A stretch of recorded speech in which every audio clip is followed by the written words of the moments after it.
Welcome everybody, and welcome to IGTV, a production of New York City Metro Infogard. And today we have with us Richard Horowitz for our Terrorism Awareness segment. Hey Rich, how you doing? Very fine, Joe. How are you? Okay, let me see if I can get you onto the screen here. Yes, I got you up there. Up there you go. And okay, we're looking good. So Rich, we've got a number of different things we want to go over today. You've got the FBI tracking 100 suspected extremists in the U.S. military. That's going to be informative. The Senate report on Fort Hood. I don't think everybody's heard enough about that. And then the Supreme Court declines to hear an appeal of a co-conspirator, Jose Padilla. All right. So and the final one is this word about the head of the MI5 warns of Iranian terrorism. So, Rich, why don't you take it off with the FBI tracking?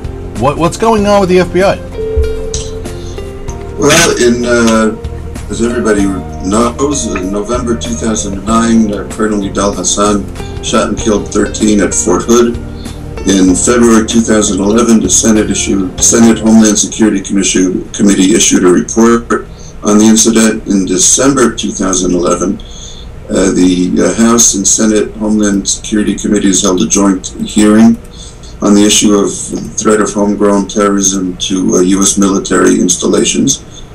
You can get these reports and hearings on the various websites of the committees.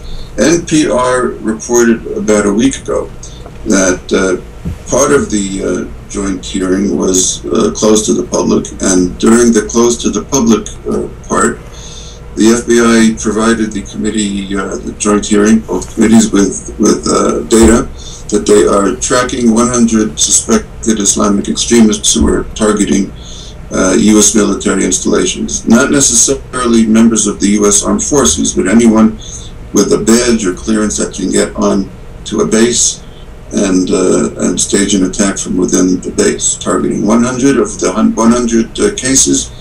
They deemed 12 to be very significant, and they also reported that since 9/11, the authorities thwarted 30 attacks against U.S. military facilities here in the U.S.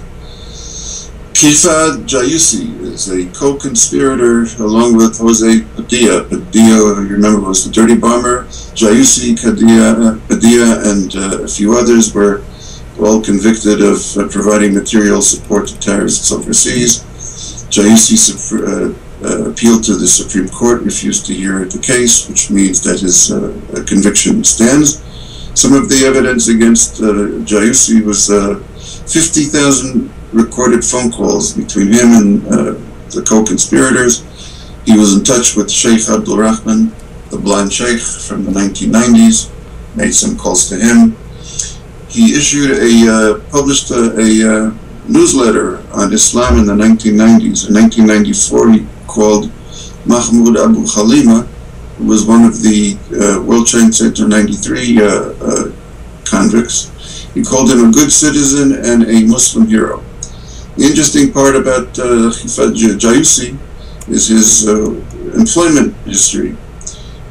He came from Jordan and on his employment history has worked as assistant superintendent at the Detroit public school system and the chief facilities officer at the Washington, D.C. school board.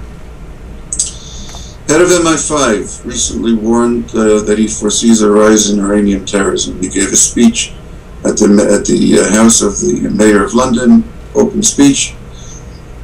He, of course, links it to what's taking place with the negotiations and so forth. The EU sanctions that we had spoken about a month or so ago, starting July 1st, the EU sanctions against importing Iranian oil started yesterday. The last year, the Iranian currency is down by 50%. There's been a 40% drop in the last few months in Iranian oil. Of course, Iran is saying that it's the sanctions that are causing them to be what the West perceives as their big difficult in the negotiations. If not for the sanctions, things would have gone smoothly. And I'll conclude with the MEMRI Clip of the week, 3476.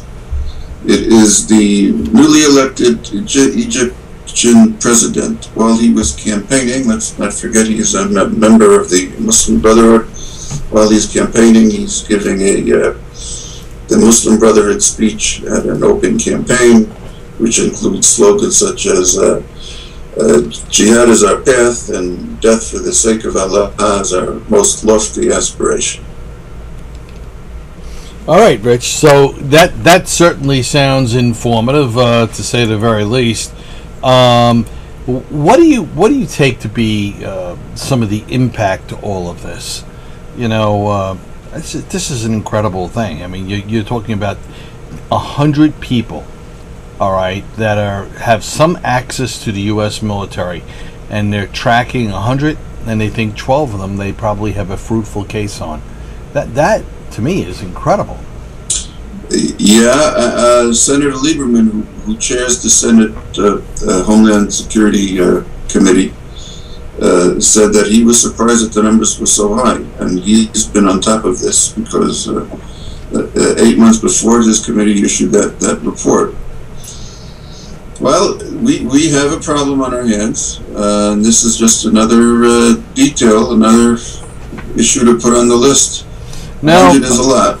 Yep. There are 3 levels of investigations. 12 serious ones is very significant. Vidal Hassan killed 13. Who knows how many he would have killed had he not been shot? Now he's in a wheelchair. He was shot in the back. He's now in a wheelchair. His trial is going to begin in August of 2012. But we've gone through several of these cases. Nasser Abdel, you recall, we showed a clip of him, or that was a MEMRI Clip, talking about how he can't be sent to, he won't allow himself to be sent to Afghanistan. And there have been a couple of plots against U.S. military facilities and others against civilian facilities, Farouk Ahmed, Amin al-Khalifi. And we have a problem. Yeah, no doubt about it, Richard. Thank you for a very informative segment. This is big when the FBI comes out in public and they said they're tracking 100. There may be 200 or 300 that we don't know about. And well, of course, the FBI didn't come out. Somehow NPR got hold of the information. They didn't come out and announce it. Yeah, it was supposed to be classified, but NPR got it. Yeah, well, somebody made sure it wasn't classified. Yeah. All right, Rich. Good report, and we'll look forward to seeing you next week here on IGTV. Thanks again. We certainly appreciate it. Okay, everybody.